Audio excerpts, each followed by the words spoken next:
Po yung advantage mga bossing pag hindi po walang angle yung ginamit natin dito sa gilid. Pag metal paring po. Yan mga boss, kung nakikita nyo. Mas matibay pa po siya. Gawa nga nang nai-rebit pa po natin dito yung PVC panel natin. Hindi po katulad nung wool angle. Pag wool angle po yung ginamit natin dito sa side na to.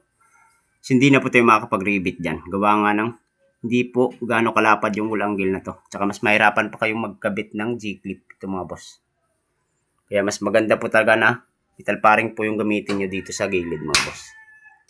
Yun mga bossing, welcome back to my YouTube channel. For today's video nga po pala, ituturo ko sa inyo ng step by step kung paano magkabit o mag-install ng mga PVC ceiling natin o PVC panel mga bossing. Kaya tapusin nyo po itong video na to. Pero bago po yan mga bossing, intro muna tayo saglit ng puto.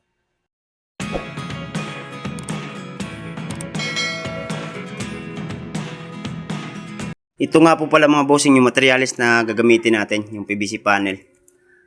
Tsaka G-clip o U-clip mga boss. Yan. Bali yung sukat nga po pala ng PVC panel na gamit natin, yung lapad po nito is nasa 25 cm, tsaka yung haba niya is nasa 2.9 mga boss meters. Yung haba nito. Yan. Tsaka sa pag-i-install naman natin ng mga o pagpi-framing ng para dun sa kisame natin mga boss gamit yung metal paring natin. Yan. Tuturo ko sa inyo. Kailangan mga boss, pag PVC ceiling po yung ginagawa natin o PVC panel yung gamit natin mga boss, kailangan mauna po natin sa pagkakabit yung mga C-channel natin o crank channel. Yan po yung crank channel natin mga boss. Yan nakita tayo. Ito po yung crank channel na tinatawag. Itong nakabalagbag na to. Yan. Yung nakapatayo na to mga boss. Kailangan pong yan po yung mauna natin sa pagkakabit. Gawa nga nang hindi po tayo gagamit ng wool angle dyan sa gilid. Kasi mahirapan po tayo sa pagkakabit ng G-clip pag wool angle po yung ginamit natin dyan. Yan. Kung nakikita nyo yun doon sa kabila, tapos na natin mga boss. Yung ginamit natin doon is puro metal paring lang po. Yan mga boss. Mamaya ipapakita ko sa inyo o ipapaliwanag kaya metal paring po yung ginamit natin dyan. At kailangan mga bossing sa pagkakabit natin ito ng C-channel, kailangan nasa level po to. Lagyan nyo po siya ng tansi. Yan mga boss, kung nakikita nyo sa camera, yan may tansi po tayo. Yan. At kailangan mga boss, hindi po nakasayad yung si channel natin sa mismong tansi para hindi po siya madaya o mawala sa level mga boss. At pagkatapos nyo po mga bossing na maikabit na yung mga si channel natin, yung susunod na natin mga boss, yung hanger nya. Yan po yung tinatawag na hanger. Yan yung mga naka-vertical na yan mga boss. Yan po yung nagsisilbi o nagbubuhat ng bigat ng ceiling natin mga boss, yung mga naka-vertical na yan. Yan po yung kinakapit natin doon sa kahoy. Yung pamakuan ng yero natin. Yan mga boss. Pagkatapos naman mga boss, yung latag naman ng upagitan ng pagkakabit natin ng mga metal paring, every 16 inch po yan. Yan, kailangan nakatama po siya sa gitna mga bossing. Yan mga boss. At pag oras na tapos nyo na pong ikabit yung mga metal paring natin, yung susunod na po natin gagawin is kakabit na po natin yung mga W-clip. Ito po yung W-clip mga boss. Yan, ito po yung itsura ng W-clip natin. Papakita ko sa inyo kung paano po siya ikabit. Yan, ganyan na po yung kasimple pagkakabit ng W-clip natin. Bale, fino-fold lang po natin siya papunta dito sa loob. Tsaka ikinakapit natin dito. Sa mga hindi pa nakakalam, yan, tuturo ko sa inyo. Ganito lang po kasimple mga bossing. Kailangan nyo lang po itong ipasok. Yan. Yan dyan mga boss. Yan kung nakikita nyo sa camera.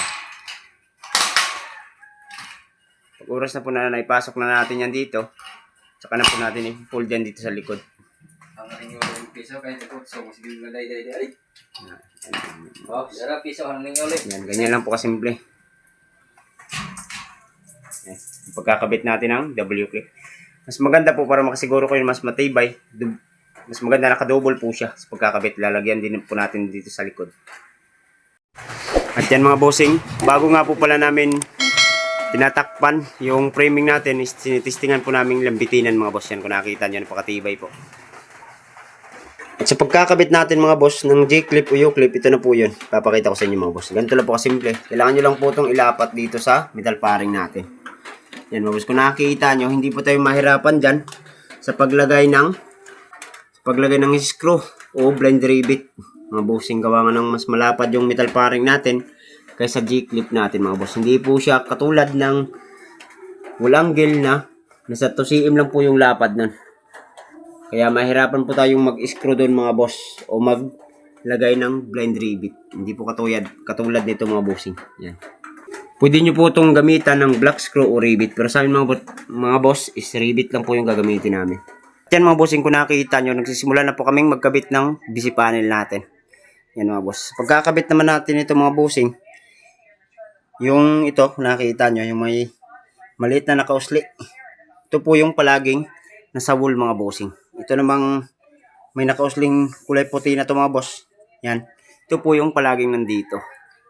Yan mga bossing. Yan, kung nakikita nyo, nakapagkabit na kami ng dalawa. Yan. Ganito lang po kadali yan mga boss. Kailangan nyo lang po siyang ipasok dun sa G-clip natin. Yan mga boss. Kung nakikita nyo, kailangan lang po natin siyang ipasok dito sa G-clip. Yan. Yan mga boss. Saka po natin ito didikit. Yan. Yan mga bossing. Yan lang po simple. Yan mga boss. Tsaka na po natin ito i-rivet o iba-black screw. Pwede rin po kung may available sa lugar nyo mga boss, yung clip niya, pwede rin po yung ikabit mga boss. Yan. Yan mga boss. Pakalinis tingnan. Yung nauna yung kinabit natin yung G-clip mga boss. Yan. Ito po yung advantage mga bossing pag hindi po walang angle yung ginamit natin dito sa gilid. Pag metal paring po. Yan mga boss, kung nakikita nyo.